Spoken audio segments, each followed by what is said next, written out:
আসসালামু আলাইকুম প্রিয় দর্শক, আজকে আলোচনা করব স্বপ্নে সূর্যগ্রহণ দেখলে তার অর্থ কী হবে।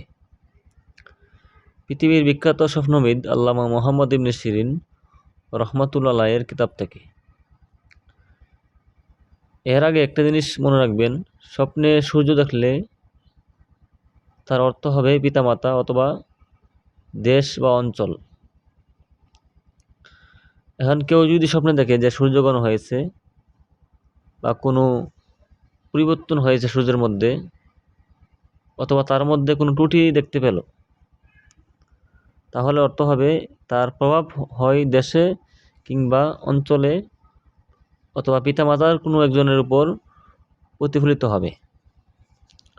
স্বপ্নে সূর্যের মধ্যে যেই লক্ষণ দেখবে বা যেই ত্রুটি দেখবে বা যেই দোষ দেখবে, বাস্তবে পিতামাতার মধ্যে অথবা দেশের মধ্যে অথবা অঞ্চলের মধ্যে সেই ত্রুটি বা সেই লক্ষণ দেখা যাবে। কিন্তু বাস্তবে যদি দেশের মধ্যে বা জাতির মধ্যে কোনো পরিবর্তন না আসে, তাহলে বুঝতে হবে স্বপ্নে সূর্যের মধ্যে যে সমস্যা হয়েছে বাস্তবে পিতামাতার মধ্যে সেই সমস্যা সাধিত হবে। যদি দেখে যে সূর্যের মধ্যে যে সমস্যা হয়েছে বাস্তবে পিতামাতার মধ্যে কি সেই সমস্যা হবে। আল্লাহ রাব্বুল আলামিন আমাদেরকে ভালো স্বপ্ন দেখার তৌফিক দান করুক। আমিন।